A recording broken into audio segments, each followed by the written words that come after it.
今からお前が今まで殺してきた生きる意味がある。 Hai, welcome back with me again. Nah, gimana kabar kalian semua? Pasti kalian semua baik-baik aja kan? So, di video kali ini aku akan membahas film Sakamoto Days. Nah, film ini adalah kelanjutan dari part pertama, yaitu part kedua. Nah, jika kalian belum nonton yang part pertama, silahkan kalian nonton dulu dan balik lagi ke video ini. Nah, film ini berdurasi 2 episode dan masih ongoing setiap minggunya. So, gimanakah cerita film ini? Langsung saja kita masuk ke filmnya. Let's check it out. 俺の憧れだった伝説の殺し屋。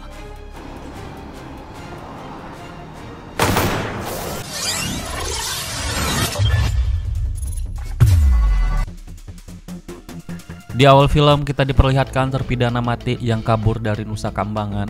Mereka mengincar Sakamoto karena harga buronannya cukup tinggi. Dimulai dengan Dam yang memiliki kekuatan mengeluarkan tombak dari dalam tubuhnya yang bisa menghabisi orang dengan sangat mudah. Kemudian ada Apart dengan kekuatan benang yang bisa memotong lawannya dengan sangat cepat. Dan yang bikin gila, Apart menyusun semua potongan tubuh, kemudian mengurutkannya dari setiap detail yang ada. Namun dikala itu terlihat ketika buku koleksi memasaknya kurang satu, dia langsung kembali dan melengkapinya. Kemudian ada Minimalis yang terobsesi ingin menghabisi buronan tingkat S. Dan yang paling santai dan beda daripada siapapun yaitu Sao yang masih asik bersantai dengan kekasihnya di kamar dan menyelidiki tentang Sakamoto dan teman-temannya. Di sisi lain terlihat kelompok Order sudah bersiap untuk mencari dan memburu terpidana mati. Di antaranya Osaragi yang cuek dan kalem tapi sangat ganas,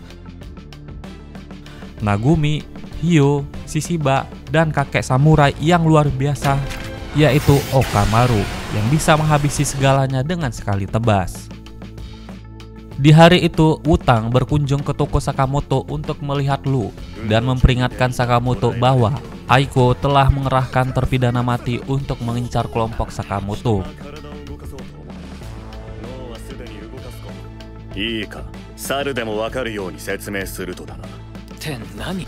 Namun tidak tinggal diam, Sakamoto mulai menyelidiki para terpidana mati dengan mencari informasi ke toko penjual kaset. Mereka mulai menonton film tentang semua karakter terpidana mati, namun Sakamoto malah tidur karena menurutnya film ini sangat membosankan. Kemudian Sakamoto mulai berlatih dengan Hyusuke dengan menangkap peluru dengan menggunakan sumpit. Namun Sakamoto merasa bahwa dirinya semakin lemah karena ada peluru yang lolos dari tembakan Hyusuke. Lalu kemudian Nagumo muncul dengan berkamuflase, tapi dengan mudah dia diketahui oleh Sakamoto. Kedatangannya di saat ini untuk memperingatkan Sakamoto dan menyuruhnya untuk mundur dan menyerahkan kepada Order. Karena menurutnya Sakamoto sekarang sangat lemah karena Sakamoto memiliki peringkat B jauh dibanding dirinya peringkat S. Itu artinya Sakamoto semakin diincar oleh mereka karena menganggap Sakamoto sangatlah lemah.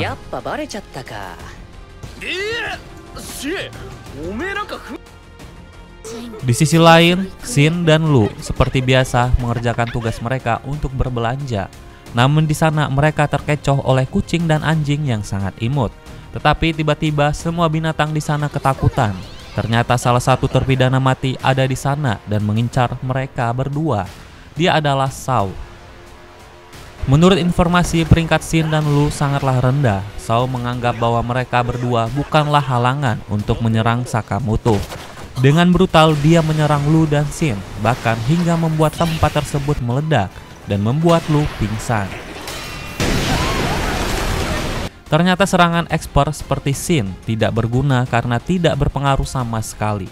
Namun ketika Shin tersudutkan dan mulai kalah, tiba-tiba Shin memiliki kekuatan alam bawah sadarnya yang mengaktifkan otaknya bisa membaca pergerakan lawan dan dengan mudah membaca masa depan dengan kekuatannya yang sangat cepat seperti Flash. Sao dengan mudah dikalahkan, tetapi saat akan menghabisinya, tiba-tiba kekuatan Shin mencapai batasnya dan dia tidak bisa bergerak sama sekali.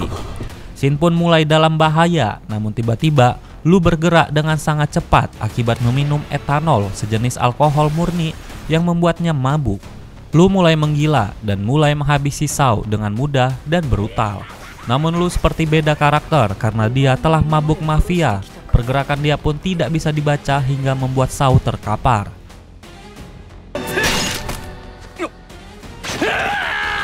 Tetapi karena kelelahan, Shin dan Lu malah tertidur di tempat itu. Sao berusaha kabur dan menaiki taksi yang terparkir di pinggir jalan. Namun taksi tersebut ternyata ada penumpang misterius. Dia pun tidak mengetahui siapa orang tersebut, namun orang tersebut langsung brutal dan langsung menghabisi Sao sekejap di dalam mobil ini.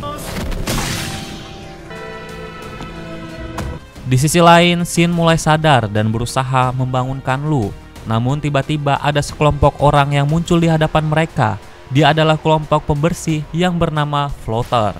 Mereka adalah pekerja paruh waktu yang membantu membersihkan semua kekacauan ketika ada pembunuh bayaran melakukan tindakan di tempat umum.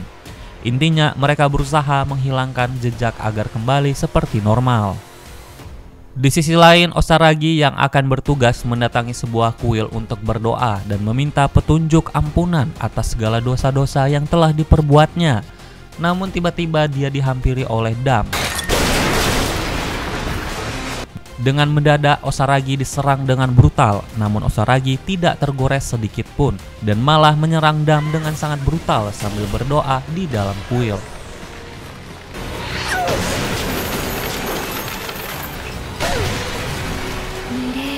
Namun Dam tidak menyerah begitu saja. Dia mengeluarkan seluruh tombaknya di dalam tubuhnya untuk menyerang Osaragi. Namun semua itu tidak berdampak, bahkan Dam terpental ke sana kemari akibat pukulan dari Osaragi. Namun ketika berdoa, Osaragi melihat bahwa takdir memberitahunya, membuat Osaragi terpojokkan. Namun kekuatan itu tidak mempan sama sekali. Tangan Osaragi yang menancap di tombak Dam malah mencoba meremukkan tangan Dam dan menendangnya hingga terpental sangat jauh. Karena sudah kelewatan, menurutnya takdir sudah ditentukan. Osaragi pun menyerangnya dengan cukup serius. Dia mengeluarkan gerenda besinya dan mulai memotong semua tombak yang ada di tubuhnya Dam hingga tidak ada yang tersisa satupun.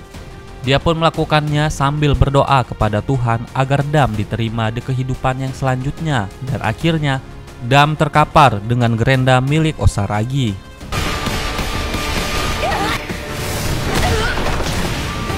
Di sisi lain, Yusuke yang mendengar bahwa teman-temannya diincar, dia bersiap sebagai sniper untuk melindungi mereka semua dari kejauhan. Yusuke mencoba memburu terpidana mati dari atas menara. Walaupun Sakamoto mengatakan bahwa tindakan Yusuke sangat berlebihan, namun Yusuke sangat menikmatinya karena dia bisa melihat seluruh dunia dari atas menara. Kemudian kita diperlihatkan seorang manusia dengan kepala kambing yang bernama Kashima. Dia menginformasikan kepada ketua mereka bahwa tahanan yang mereka bantu keluar ternyata sudah lenyap 2 orang sebelum misi mereka berhasil memburu Sakamoto. Tapi tak terduga Apat mengincarnya dan menghabisi Kashima. Dia mengatakan bahwa dirinya tidak bisa diperintah oleh siapapun karena dirinya memiliki tujuan hidupnya sendiri. Namun walaupun Kashima habis tercincang, kelihatannya dia masih hidup dan akan memburu Apat. Di sisi lain terlihat istri Sakamoto menjaga toko sendirian karena yang lainnya sedang berlatih. Namun tak terduga minimalis dari kelompok pembunuh bayaran masuk ke toko mereka dan menghampirinya. Entah apa yang akan dilakukannya kepada kekasih Sakamoto, dan kita tunggu saja jawabannya di episode ketiga. Nah, buat kalian yang penasaran dengan kelanjutan cerita film ini, silahkan kalian subscribe channel ini dan gua akan melanjutkan film ini di episode berikutnya. So, terima kasih buat kalian semua. See you in the next videos and bye-bye.